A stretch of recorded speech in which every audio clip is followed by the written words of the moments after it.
You might have seen his irresistible good looks, all guns and swords ablaze on the big screen. But much-loved actor Antonio Banderas has a softer side.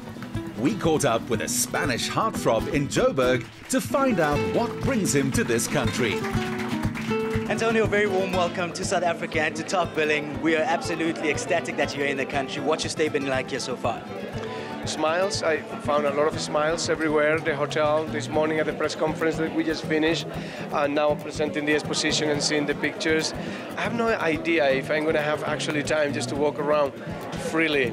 I don't think so. Probably a couple of dinners here and there, but the rest of the time we're going to be very busy. Every time that we travel in promotional issues, and we have been doing that for 20 years, we try to attach that promotional trip to a charity. In this particular case, it's been the Cozy Heaven, taking care of kids with AIDS. We thought from the beginning there was a beautiful cause, and we are just giving 80% of the time that we're going to be here to that cause.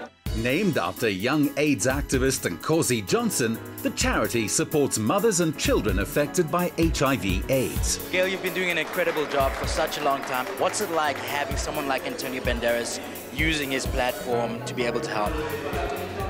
It means the world, actually, you know, because it's a daily struggle. We don't get government funding.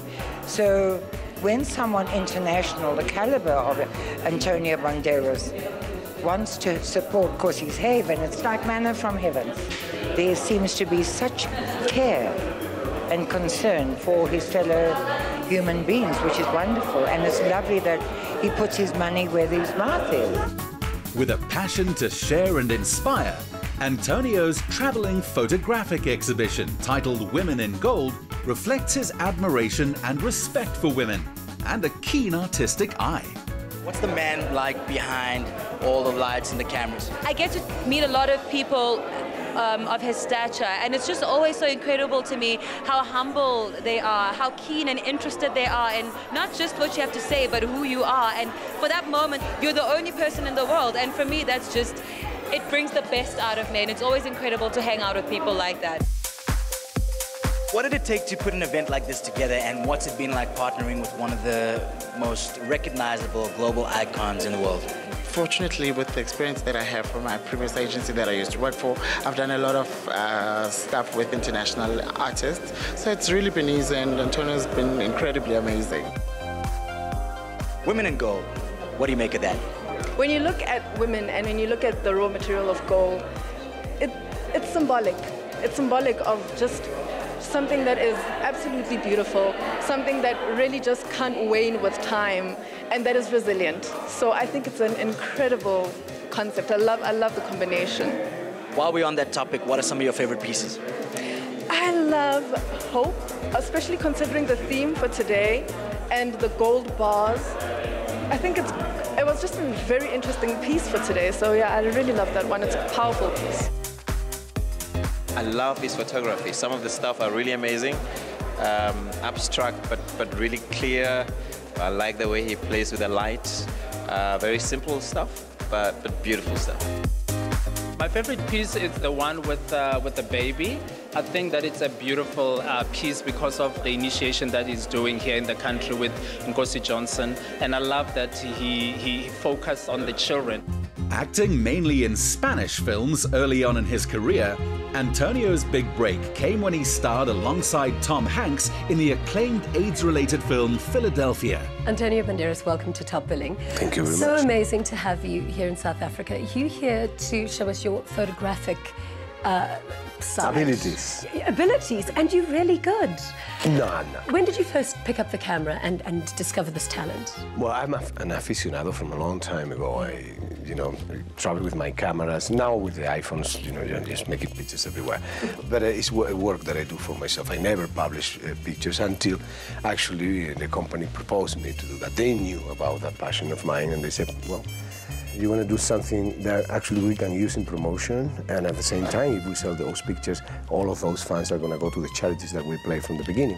And I said, absolutely yes. So what do you need? I said, I need these models, I need these elements, and then we went to the studio, and we have done 2 expositions already. But I have to say, that I am not a professional photographer. It's just an amateur work. Which is your favorite piece in the collection? There is a picture of a Russian girl in which we are throwing chocolate, and an African girl in which we are throwing milk. Oh, I've seen that one. It's called Milk. So it mixes actually the two colors of these two girls, you know, in one color in the middle. And I thought it was interesting to play. But then I improvise a lot. I get there and I start seeing the girls playing, and I start making pictures of them. And then that thing came on. I said, do we have milk and chocolate? Somebody said, what? I said, yeah, we're going to throw it on those girls. And yeah. So that's Woman in Gold, but now you're in the City of Gold and you're also launching your fragrance. What was your intention? What did you want it to smell like? Because, I mean, the name suggests that it's going to smell rather delicious. When I went to the company 20 years ago, my intention was not whatsoever just to create a perfume myself. Yeah. I had to leave that to the professional. Yeah. And so that's what I did. Yeah. Basically what I did do is just to sit down in front of the perfumist, and I talked to him a lot. I want him to know me. And creating something, a personality that he can put inside of one of these bottles. Yeah. Can I try it? Yeah. I haven't smelt it yet. You want to try the female I think one? I should try the female one. Yeah. Okay. There you go. Oh, that is lovely. You like it, right? Feminine. Sexy, good. Yeah. That's good. I love how you said that the nose of your fragrance is an artist, because you are too an exceptional artist. And now you're playing the artist, Picasso. It's very challenging because, among other things, not many people know this, but Picasso was born 2 blocks from where I was born. Yeah, in Malaga. In Malaga. Yeah. So that's a big shadow.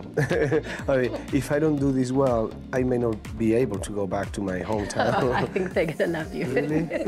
You don't know Malagueños, they're tough. Well, I've got absolute faith in you, in how you're going to take on this role, because actually my favorite story of yours is when you moved to America, you actually couldn't speak a word of English, and you had to learn your scripts phonetically. Mm-hmm.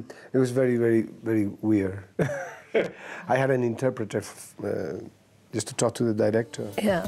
And I learned my lines phonetically like you learn song. And so when I saw the movie for the first time, I couldn't understand it. Oh, that is amazing. Those scenes that were not my scenes, I couldn't understand what they were saying. You have such an exceptional filmography, and if I have to think of some of your exceptional work, it was what you did in Philadelphia. And now, funny enough, you are here representing Nkosi's Haven, and he was our youngest, most amazing AIDS activist.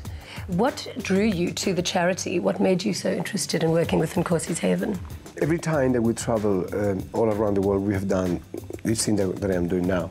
We have to be attached to a charity. Yeah. So we have a team that they detect which one is the one that actually we're going to work with. Because this is, for me, the high point of my visits when I go outside, you know. Yeah. There is a way of doing business ethically, and I think this is the way. And it's not only what we do for this specific purpose with the Nkosi Haven, you know, and these particular kids, they are sick, but, you know, they need the help of somebody else's hands. They're going to put them to study and finish university. Is the message that you send to other people or to corporations and companies that they can do the same work. And they do. There is a lot of people working in these fields, you know. Well, we're very grateful that you're lending your voice to such an important cause. But speaking about the voice, I think it's so funny. She's coming for the cat. All right. It's so, it's amazing how he's sexy. He's so sexy. He's sexy.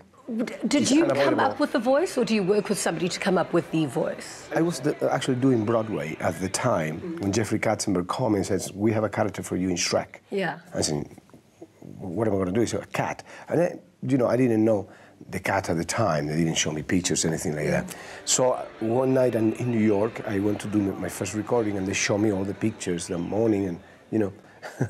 And so the cat was very little. And they said to me that to do a very little voice. You know, that's to create a voice. You couldn't do it. I said, no. The comedy here is if we do something that it goes against the body. Yeah. If we do something very profound and very serious like this, you know. It works. I'm Puss in Boots. And suddenly it became also like David Niven, you know, that kind of suave voice. And that contrast made the people love the cat. And he just took over the second Shrek. Well, thank you so much for chatting to us. We absolutely love that you are here in South Africa and wish you the best success with, of course, your photographic collection and your fragrance. Thank you. Thank you for having me here. Next up on Antonio's busy 4-day visit was a fundraiser dinner where some of his photographic artworks would be auctioned off to a host of celebrity and corporate guests who were eager to open their wallets and help raise funds. I think it's a beautiful evening, especially because it's for a good cause. I'm a fan of everyone who's in the room, especially Antonio. When I was growing up, I think everyone here is a fan. So it's a beautiful evening. The food is great. Everyone looks amazing. I'm just so impressed that, Joburg always comes out to play, and especially because it's for a good cause. Antonio's not here just to sell his perfume. He's come here for the Nkosi Foundation, and it's so good to see that there's so many prominent Joburgers out here supporting the foundation. In the year and support the cause the City of Gold did, with a spirit of fun and generosity. The people that are here are really exceptional and phenomenal, so it's really nice to be part of the crowd of amazing people. It's also really nice that we've come together with Mr. Antonio Banderas to give back and of course have fun, but most importantly do something for somebody else and put something forward. As guest of honor and the driving force behind the fundraiser, the man of the moment was an inspiring motivator for VIP guests. As a South African in South Africa, it hurts to see a Spanish guy come to South Africa to help South Africans before I help South Africans. We normally wait for that Mandela Day, we normally wait for that AIDS Day, and today is just like a regular Thursday. And this guy's been running around the whole city trying to figure out where he can plug his influence to actually help other people. So I'm reminded that I'm in a place that needs people like me, people like him, people like everybody else in this room to actually get involved and actually help. A few colourful artworks created by children from Nkosi's Haven were also on auction. And true to his style, Antonio did not hesitate to open his own wallet. Would you like to hit the gavel on the table? Third and final call! So, 200,000! Congratulations, sir. Thank you very, very much.